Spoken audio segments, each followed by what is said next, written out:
Hello and welcome back to another YouTube video. Today I'm going to be covering the patch 13.2 preview, so let's get into it. For champion buffs, we're getting a fairly short list of Orianna. This is going to be some slight adjustments to her Q, and her ult is getting a damage buff. Zoe, I believe, is getting some pen on her E when people are asleep. It's 20 to 30% scaling. Annie is getting some shield adjustments and Tibbers durability. And we don't know what the leader changes yet are, but I imagine it's something to do with the fact that she got tagged pretty hard, and Demolix is being nerfed. Plus, the Jaxo changes also hurt her pretty badly, so it's good to see on the list. Champion nerfs, Kassadin, highest ban rate in the game at the moment. He is powerful. It doesn't surprise me he's on the champion nerf list. Yumi is a problem in pro play still.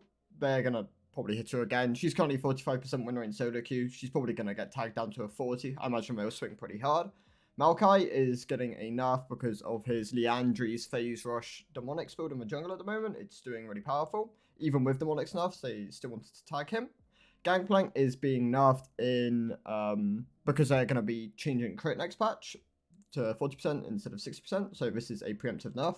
Rise is a problem in pro play, while Rod of Ages combined with Seraphs are doing bits for him at the moment, and he's actually started a 50% win rate in solo queue, so he's doing quite well. Lucian is getting nerfed because of Lucian Nami. I'm surprised Lucian's on this list. I think Nami nerfs would have been, like, if they tagged Nami pretty hard, it would have been enough to take Lucian out of pro play as well. Lucian is very tight to Nami, and I believe that they probably need some adjustments, but we'll see. So, Heimerdinger being nerfed because of his support presence at the moment. Rylai's rush Heimerdinger with Ashe is doing really powerful. Udit Armax is also doing quite strong at the moment. Demonic's rush on him in the jungle and in the top lane are doing well. Kindred is being nerfed also because of the crit adjustments. She's also doing quite well at the moment. Same with Gangplank. Jax is being having some of his animations adjusted very slightly. His R on his Mecha Kingdom is being put back again. Godstaff is also getting some adjustments.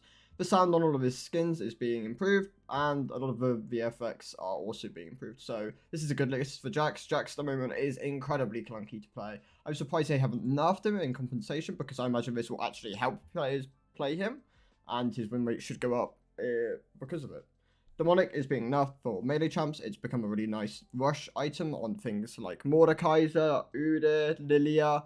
I'm kind of surprised they're tagging it and it's at the moment, because a lot of these champs are struggling or they're about to be nerfed. I mean, Lily's being buffed.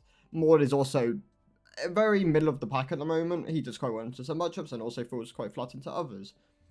For system adjustments, they're buffing Chemtech, Dragon, and Salt. They are giving it something like 6% heal and shield power. Fighter items are being adjusted across the board, basically. Eclipse is losing its Omnivamp, gaining ability haste. It's also having its shield reduced in cooldown.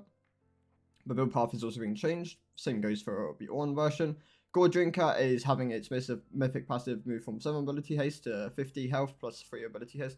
This is a nerf, I believe. Ravenous Hydra is being changed from Omnivamp to Lifesteal, so this will no longer vamp off of abilities, which is healthier for the item in the long run. It's also gaining 5 ability haste, and the cleave damage will also trigger lifesteal, so this is pretty big.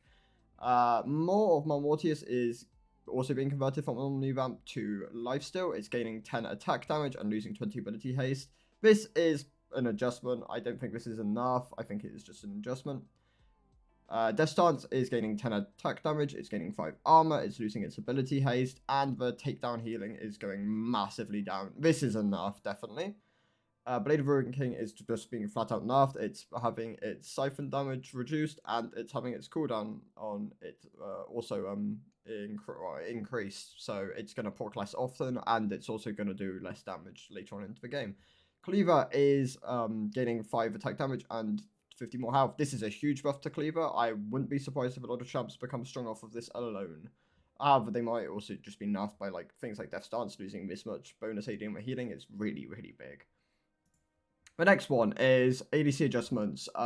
Freak talked about these. So Overhill is being adjusted to make it a better rune. Bloodthirster is being adjusted to make it so its shield is more valuable. The next list, there are a lot of mana changes to mana growth and mana changes to a lot of ADCs. This is to help them out later on, so they are not so tied to presence of mind. This is quite nice for a lot of them. And last but not least, the big one here is Infinity Edge and Navori will require only 40% crit chance, so you can go these items second, which is really big for feel of the role and feel of the champions. Bork is also seeing 1% of 1% damage for range on hit, which is also quite nice. Things like Twitch will definitely benefit from this. Same with like Callista and Cogmore, they will also benefit from this. Tenacity adjustments now stacks multiplicatively. This is pretty big. This will definitely help it. Essence Reaver is gaining 10 AD and going up by 200 gold in cost. This will be a buff to the item. It will help things like GP and other Essence Reaver rush champs. It will also help things like Rengar, another champ which goes Essence Reaver, as you're with his current build. Even though it's the wrong build, Triforce is better. Go Triforce. Essence Reaver will also benefit from that. And Grievous wounds are being adjusted across the board. I believe the Grievous wounds changes were posted by Riot Flocks. Let me quickly get them up. Oh, that's not Flocks. But yeah, there was a lot of these. Oh no, it was Spider Axe. Never mind. We'll quickly find these. I thought I had all the tabs open of these things. Scroll down to find these. They should be fairly close to the top because they're fairly recent. A bunch of, yeah, Ari's getting a bunch of tweaks for when she goes live next patch. Those are the AC changes. Where are the ODR and other things changes? Oh, here we go. Okay, so Chemtech Putrefy is now having its build path changed, and it's going to have Hidden Shield Power, but it's having some of the stats reduced on it. Also, the anti-heal will go up. Execution's Calling will have its AD reduced from 20 to 15, but the Grievous Wounds will increase from 25 to 40%. I'm surprised that Aatrox isn't being buffed this patch, considering he's in a really weak spot at the moment in solo queue, and Grievous Wounds are being buffed, which is going to really hurt him. Same goes for Mundo. Both these champs were pretty hard hit last patch. The Kempo Chainsaw will now apply 40% Grievous Wounds and increase to 50 if now applies 40% Grievous Wounds physical damage instead of 25%. Increase to 40% if below 50% health, I imagine that is. Oblivion Orb changes. Grievous Wounds on magic damage increase from 25 to 40, and the AP is reduced from 25 to 25. This is a big nerf to the item. Morellonomicon is having flat pen put on it. Yeah, 10 flat pen. And its cost is going up by 500. Health is being reduced by 200, but it's getting more Grievous Wounds, and the build path is being changed. And yeah, LDR is receiving 5 more AD. Mortal Reminder is no longer granting 7% movement speed and attack speed, and now grants 30% armor pen, so there's a second pen option. Bramble Vest is going from 4 to 6 form damage, and the Grievous Wounds is going up to 40%. Bramble Vest was really weak on the current patch, has been weak for a while. Former, however, is really strong. The armor going up on this, combined with the armor ratio also going up, is massive for things like Rammers, and just champs which build a lot of armor and want to build this item. So there's a lot of changes to this patch. I'm surprised he didn't do these in preseason, but if you enjoy the content, like and subscribe, and I will see you tomorrow when I get the full list. So